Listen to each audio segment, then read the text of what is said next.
And it's my pleasure to welcome to the Today's Leader podcast, Building Tomorrow's Best Leaders Today. Please welcome Jamie Rose. How are you, Jamie? Tony, thanks for having me. I'm really good, thanks. Now, Jamie's quite an amazing human. So she's a certified Chief Happiness Officer.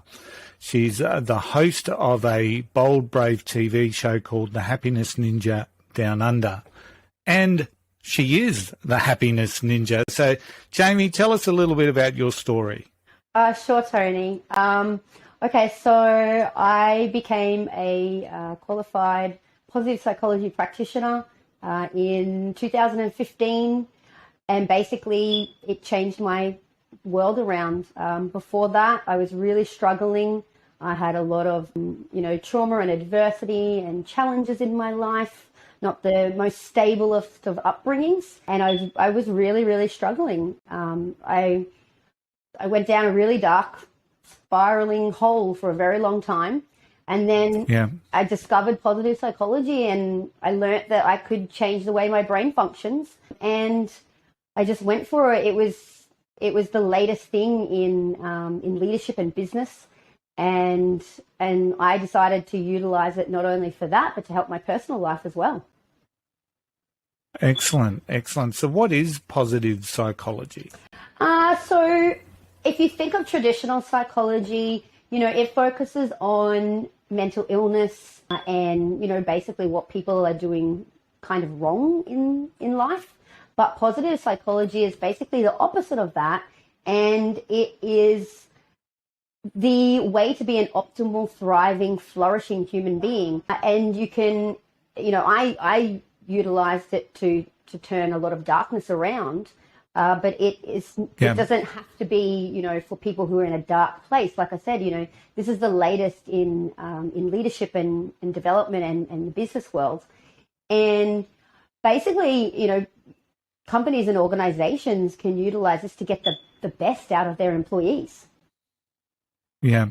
And at the end of the day, that's critical for all businesses to try and get the optimum performance and outcomes out of their team. But do you find that when you talk to businesses about things like, whether it's positive psychology or whether it's the Chief Happiness Officer framework, do you find that there's some misconceptions out there? Very much so. I think for starters, the word happiness is misunderstood. People are looking at happiness from a surface level perspective, and they're not realizing that pretty much if you have a business and you're not investing into your staff's happiness, that's going to spill over into every single aspect of your business. And I think that's kind of missed by a lot of people. For whatever reason, the business world is focused on outcomes and financial rewards. And sometimes CEOs don't really see the connection and understand that, if your staff are not happy, then they're not productive, they're not motivated. And most of the time, then they're going to spend more time pretending to look busy than actually doing their job. Yeah. Yeah, we find that, don't we? So it's interesting also, like the Chief Happiness, we've interviewed Belinda Jane Dolan on the show. And she's actually a regular guest now. We had her also back for a panel discussion. And because I found the concept of the Chief Happiness Officer quite compelling in so many ways. And I guess once I got it into my mind, and as you know, I love simple stuff. So the simpler I can make things, the better off I'm going to be. But when, as Belinda described it, it's like a framework that organize. It's not necessarily a person that they install as being the Chief Happiness Officer. Mm-hmm. It's about a framework that the organization can work through. So tell me about how you use your certification as a Chief Happiness Officer and how you are working with businesses or can work with businesses in relation to it. Yeah, sure. I mean, she's definitely hit the nail on the head. It is a framework. And, the premises behind having a Chief Happiness Officer is just somebody who has been trained in how to implement frameworks. And, there's many different frameworks that you can utilize within the positive psychology world. My go-to has been PERMA principles. Dr. Martin Seligman, he is the brainchild behind that model. Back in 1999, he was the Association of American Psychology. He was their leader, and he developed the PERMA Foundation, which is basically the 5 underlying principles to a flourishing human organization or community. So those things, the PERMA stands for positive emotions, engagement, relationships, meaning, and accomplishment. So the basic premises of that is if your staff are incorporating those 5 elements or principles into both their home and their work life, they're going to be much more productive, happier, resilient, sound of mind, mentally stable, emotionally resilient than, people who just go about it without, an actual framework to fall back on. Yeah. Does it help and support, say, conflict within workplaces? We know that most workplaces have a level of conflict, whether it's under the surface that no one wants to speak about, or whether it's visual and really ugly. Mm-hmm. Does the framework help in that respect for businesses? Yeah, definitely. Yeah, so there's a thing called nonviolent communication, and it's an element of positive psychology. It's related to mindfulness as well. So the more we can be emotionally intelligent and emotionally resilient, the more we can deal with conflict better and from a more separated observational perspective, rather than, confrontation is very, very hard for both parties. And it's challenging when you're dealing with confrontation to have your mind, body and spirit in alignment, so that the person that you're having the mediation or the conflict with isn't picking up on things that make the situation worse. So, for instance, if we deal with conflict and we're feeling uncomfortable, well, then even if we're trying to hide that, it's going to come out in our body language. It might come out in our tone. It may not necessarily come out in the words, but it will come out in some way. And the framework of positive psychology and mindfulness in general helps to keep all of these aspects in alignment, so that it doesn't cause extra conflict when you're trying to deal with the conflict, if that makes sense. Yeah, it does. And I guess one of the biggest causes of conflict is either communication or lack of communication, isn't it? And when people start reading their own story into things that are occurring around them, everyone's having a coffee break at the same time, so they must be talking about me scenario. That's, I guess, where if the development of the people and they're fully aware of their own and they're developing good, strong emotional intelligence, a lot of that conflict can start to disappear. And, one of the things that I know about conflict is within any great team, with any great performing team, there needs to be a level of conflict, because we need to challenge ourselves. We need to stretch ourselves. We need to be able to share different opinions without someone taking their bat and ball and going home, which is unfortunately what we see right around the world at the moment. If someone doesn't agree with my point of view on whatever it's going to be, you just get shouted down, and that's not conducive to any sort of long-lasting harmony or success. So I think the more that we can help people understand that, so whether it's from a positive psychology framework, whether it's a chief happiness officer framework, the conflicts are going to happen. And if we truly want to be great, we actually want to welcome people that have got a different thought and a different idea, or want to make an idea better, or, instead of just saying it's mine, and that's my thought, and if you don't think like me, I'm going to cast you aside sort of scenario, which is unfortunately what we see in the world, which is what I'm going to now talk about, because I'm going to talk about the happiness ninja, because the happiness ninja is just one of these phenomenons in my mind. And we've got this ninja that's, you know, because another part of your inspiring story is the fact that you uprooted yourself from Australia to live in New York and take the Happiness Ninja with you. So the Happiness Ninja was a very well-known thing here in Brisbane, and especially north of Brisbane. But you've taken the same concept to the world, and the Happiness Ninja Down Under is a show on Bold Brave TV, but it's the focus of the Happiness Ninja is about random acts of kindness. So share a little bit about how the Happiness Ninja came into being, and what you would like to see her achieve in the world or for the world. Sure.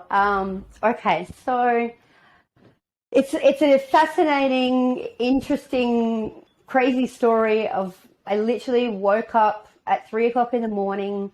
I'd done some marketing masterclasses. Obviously, I'd learned about positive psychology, and I just wanted to make a difference in the world and teach other people what I had just learned, because I really felt that, it could stop a lot of suffering, and there's a lot of people who need this knowledge.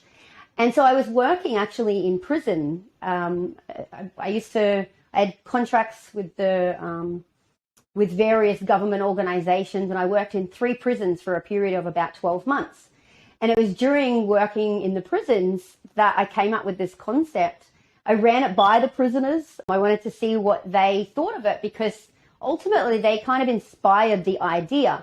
When I first discovered positive psychology, I'd had a dip in my own mental health, and it was a lot of light bulbs started going off, and I was like, this is information that lower socioeconomic groups would never be able to access, and so that was essentially how the Happiness Ninja was born. I saw a lot of misery in the world.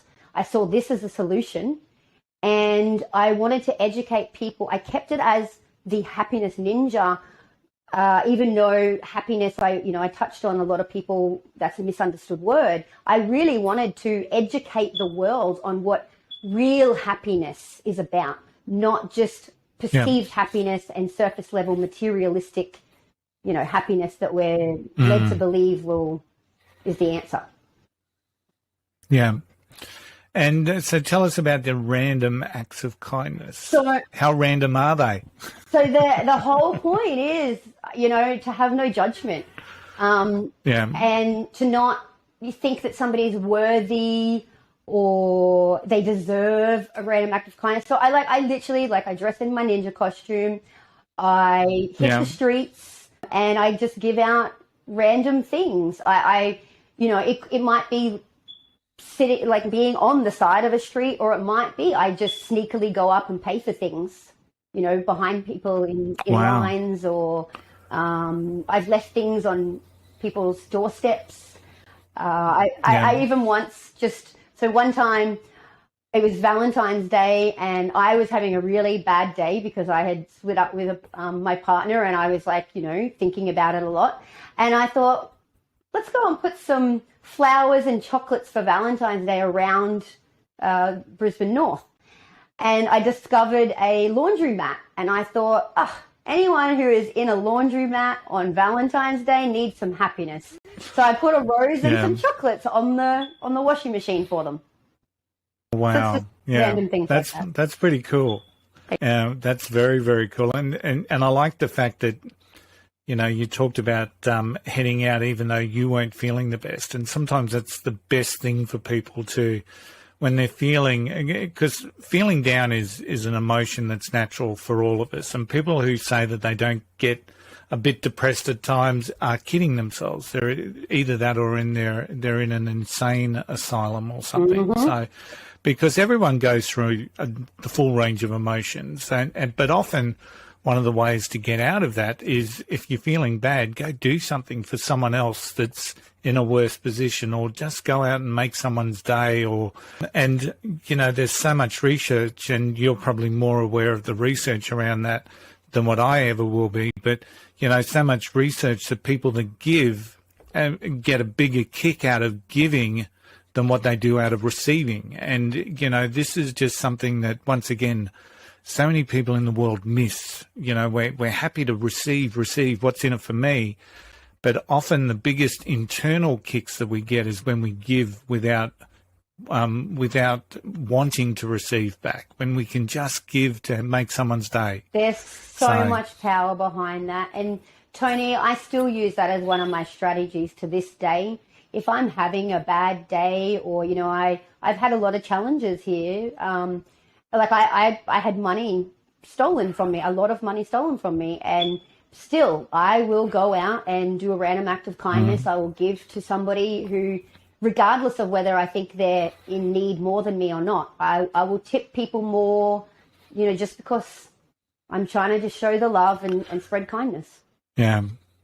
And often when we show it, we receive it, but that's not what we do it for. Exactly. Jamie, big culture shock for you going from Brisbane to New York. So so it's been like 2 years now, is that right? Have I got the timeline Nearly right? 2 years. And so let's throw COVID, like cultural shock, and then we'll throw COVID in on the mix as well. So I think you've had it all. Yeah. So tell me, how have you juggled all of that? Yeah, it hasn't been easy, but basically, you know, this is what I'm trained to do. I have all of the coping skills. So, you know, I just touched on, I got conned out of a lot of money, yet I still will give money because I'm literally just trying to counteract, you know, what has been thrown at me. I think if we can learn to rise above and to come back to our heart center regardless, that's essentially what I've been doing. I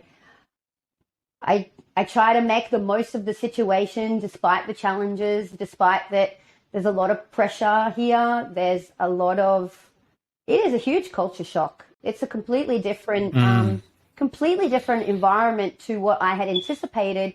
Because we, you know, as Australians, we grew up watching Americans on TV, but we also have the English influence. And I didn't realize, you know, exactly where those came from until I was here. There was certain things I didn't realize they were American or not American. Yeah, I think some of the things that I still get confused with in America is the whole concept of the sale price, and then you get tax added at the checkout. And that just does my head in. And I ask the question of, you know, the many Americans that I know, and they say, that's so everyone can know exactly how much tax they're paying and how much they can hate the government and all of this, and not just sit there and think. But it's so much easier for you to know that bottle of water is $1.99 and you don't have to get anything else out of your pocket outside of $1. I think the penny is still one of the most funniest things that I see in America.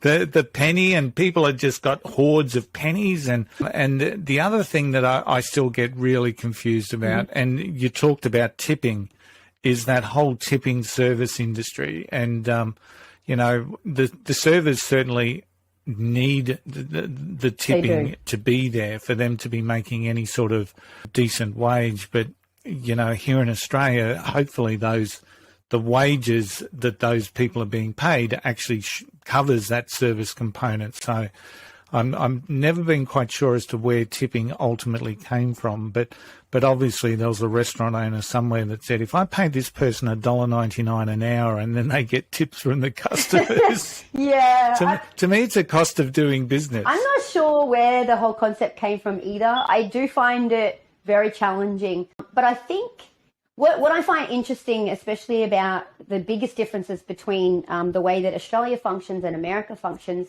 from both a country perspective, but also the way that businesses function.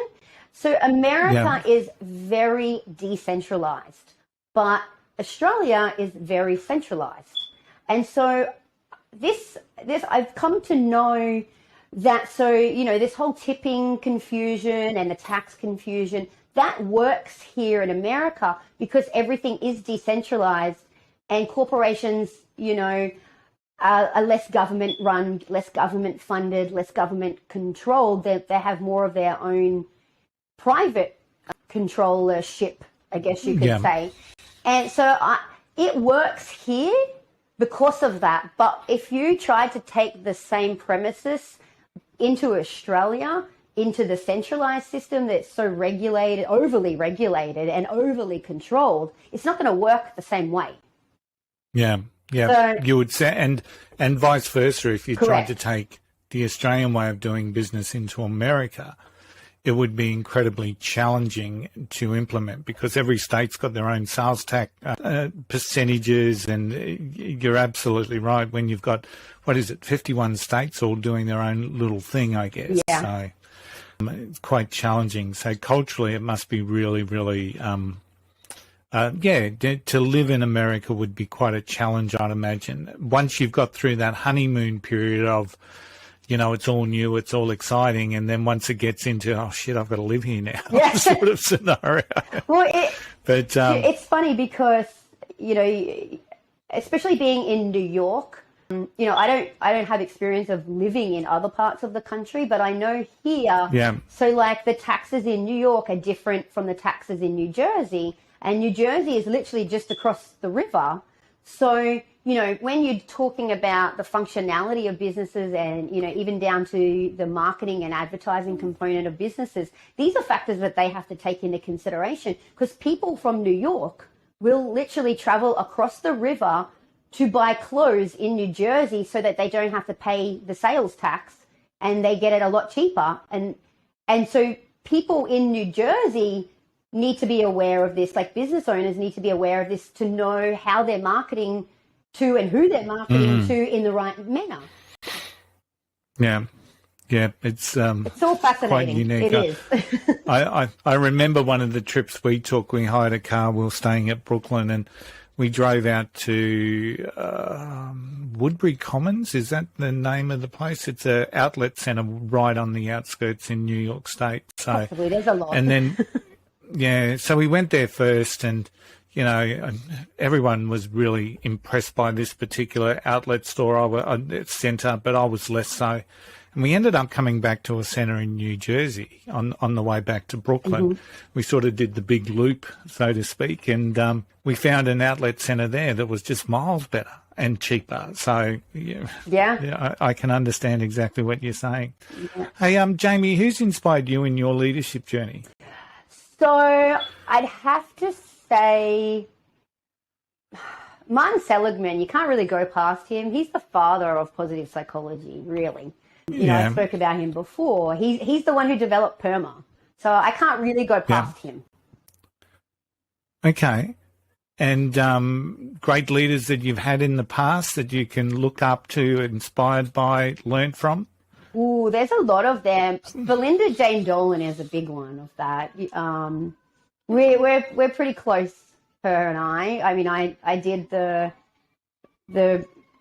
Chief Happiness Officer program that she created, and I've had a lot to do with her organization, and she's doing amazing things. So I really look up to and inspire, find her inspiration.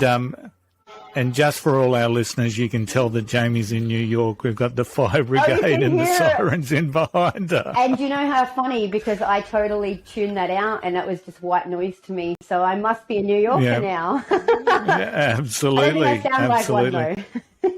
Yeah. So when you talk about leadership, so what are some of the traits that leaders need to be the best leaders that they can be today? I really can't go past high emotional intelligence, and it's really it's something that is really hard to develop. It's not impossible to develop, but it takes work, and it takes understanding where the other person might be coming from and taking the time to understand where they're coming from. I see a lot of leaders who claim they have high emotional intelligence, and then yet they're the first ones who will, quickly dismiss an employee who is, trying to raise an issue, and they might not be realizing it. Maybe this person, is counteracting how deeply they feel about an issue. So they're coming at it very softly, when actually they're really frustrated on the inside. And then because they have come at it from a soft approach, somebody who doesn't have such high emotional intelligence may not realize that, and they might, palm this person off. And then that person they're going to go from like 0 to 10 because they've been keeping this in and they've tried to approach it in a soft way because they're trying to keep their emotions in check. But then because they've done that, they've been misunderstood. So I see that happen a lot with employees and employers. Yeah. So that high emotional intelligence. Funny you mentioned most people think that they've got good emotional intelligence because there's research, and once again, you'd be all over this more than what I am, but the research that I've seen is that, the majority of leaders believe that they've got good, strong emotional intelligence, that they've got good, strong communication and people skills. But then when they're actually surveyed the team that work for them, it's quite the reverse, or that they've done some some assessments in relation to that, and their scores are quite low. Yeah. So once again, our own self-assessment as a leader is probably one of the worst places to start, to believe that you've got some skills to be able to get that real concept of what's it like to be led by me as a leader is really, really important, and that helps determine that whole concept of emotional intelligence. I mean, the first factor of emotional intelligence is always that self-awareness. So you need to be aware, but social awareness is really, really important as well. So knowing what it's like to be led by you is a really important factor. So, tell me about your. Sorry. No, I was just going to say it is sad that it's a skill that is under-recognized within leaders. But you shared this actually on one of your websites, Tony. I wrote an article on positive leadership and how to boost staff morale through using positive psychology tips. And I think for leaders, the number one thing, if they want to be a more effective and emotionally intelligent leader, is if they're focused on what the staff member or the team is doing negatively all the time and never praising what they're actually achieving, that's a number one downfall. And it's the most common one that I see. So what I'll do, because you've just reminded me of that article on Towards a Better You, so I will put that link in the show notes so people can actually get that article and have a read of it. So I think that's absolutely relevant. So what's your relationship like with failure? So I have a really good relationship with failure because I've had a lot of it. So I'm a 36-year-old woman who has not finished her bachelor's degree yet, and I dropped out of university 3 times. And I repeated the same pattern of failure 3 times before I learnt to approach it in a different way. So I think for me, the key for failure is there's no such thing as failure unless you stop trying. So the fact that I haven't finished my degree yet, but I haven't given up. I'm still, that was one of the things that I took on by coming to New York, was to study in a new country. And so I think that people need to stop focusing on failure because they take too much ownership and think that they are a failure. But that's so not true. They just haven't realized the right approach yet that suits them and their skill set. Yeah, excellent advice. It's funny how we get into repetitive habits and we just keep doing what we're comfortable with, even though it's working or not. So so many leaders do fall into that trap. And once again, Jamie, I hear so many leaders say, I'm a natural leader. And part of the concept then, and without trying to be judgmental, sometimes you get that thought, you're a naturally bad leader, and that's why you keep not succeeding. So something's got to change. When do we put this spoke in the wheel to get you going forward, or changing tack, or trying something new?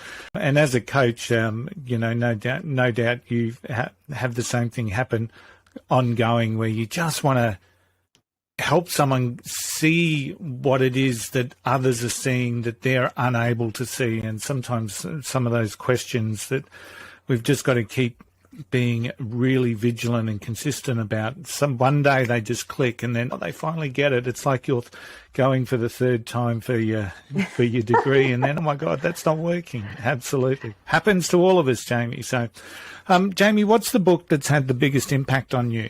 So I'm a big fan of Joe Dispenza. So any one of his books. At the moment, I have just started Supernatural. So he has three main books. One is, it's like Changing the Habits of You, I think. Forgive me, I might get them slightly wrong. That's what one's been the longest since I've read it. But then there's Supernatural, and then there's You Are the Placebo. So, and basically, he shows people how to reignite your own self empowerment and to learn basically the extent of what the mind is capable of, which we haven't really been taught how to embrace fully. And once again, his name gets mentioned so often with inspirational self-awareness. He's incredible.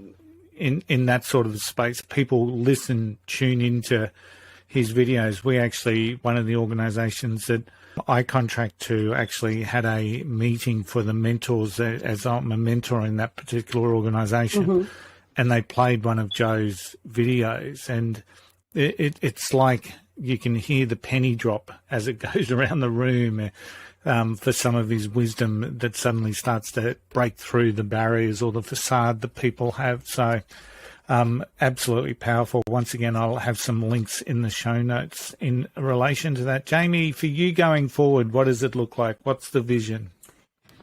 So basically the vision is the same as it was 6-7 years ago, and that's for the Happiness Ninja to just keep plugging away, keep chipping away, as fast or as slow as the heavens that be determine so that this will come to fruition. But just continuing to educate people on what real happiness is and try to get them to end their own suffering, because they all have that capacity to do that. Yeah. And sometimes there's so many people that say they're not worthy of happiness, Jamie, don't they? So, and ultimately, and I know this is sometimes a really hard concept for people to take on when, they're broke or they've lost their partners, and to them their whole world is crumbling forward. There's always something, I always talk about, if you can get a glimmer of hope out of anything, you've got to turn that flicker of hope. You've got to turn that flicker into a flame, because it's when we see the flicker extinguished that we start to see that there's no way out. So, and I think it's always important to try and find that flicker. I'll just share a little bit of a story. This is a go-to that I have when I'm struggling. So 2016, I went and did Dharma Vipassana, which is a 10-day silent meditation. And I did it in the Philippines, in a facility which would be deemed completely inhabitable, in Australia or American standards. Part of the roof was duct taped to the building. Okay. And I spent 10 days there in silence, and we didn't have proper running water or proper showers and facilities. And so whenever my life gets tough, I can't help but think back to, well, at least I have clean running water. And it's such a simple thing. And there were days where we didn't know when the water was going to just cut out. So you had to top up buckets and keep hoard water, because you just didn't know when it was going to end or for how long. And when you're faced with uncertainties like that, it really puts things into perspective. I did not have plumbing for 10 days, and there are millions of people around the world living like that. Billions, probably, actually. Yeah. Billions that we just don't hear about them on the news. They're not spoken about in society. And so it's not at the forefront of our minds. But when you can really bring the small things that you take for granted and remember to be blessed, to feel blessed for having them in the moment of, trials and tribulation, it really does have an impact, because you realize how trivial the other problems are. Yeah. Good story. Great story. And it really does bring so much gratitude for where we are, where we were born, the countries that we live, what we're allowed to do. So, exactly. Jamie, is there anything that I haven't asked you that I should have asked you? Well, there's plenty, but we'd be here for hours, Tony. I would like to just give my show a little bit of a plug because I don't do that very often. So if you'd like to check out, I interview experts on health and happiness around the world on my show. So it's live. It depends on the time around the world, but it's 6 p.m. Eastern Standard Time, Friday evenings in New York, which is 8 a.m. for Brisbane, Australian Eastern Standard. Don't ask me the rest of the world, but if people would like to go to the boldbravetv.com and check that out, I would really appreciate that. Yep, just making an impact one show at a time, aren't you, Jamie? Exactly.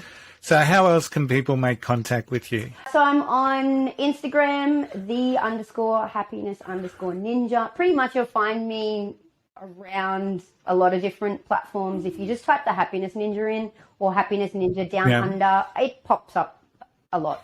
I'm the only crazy girl in a ninja costume.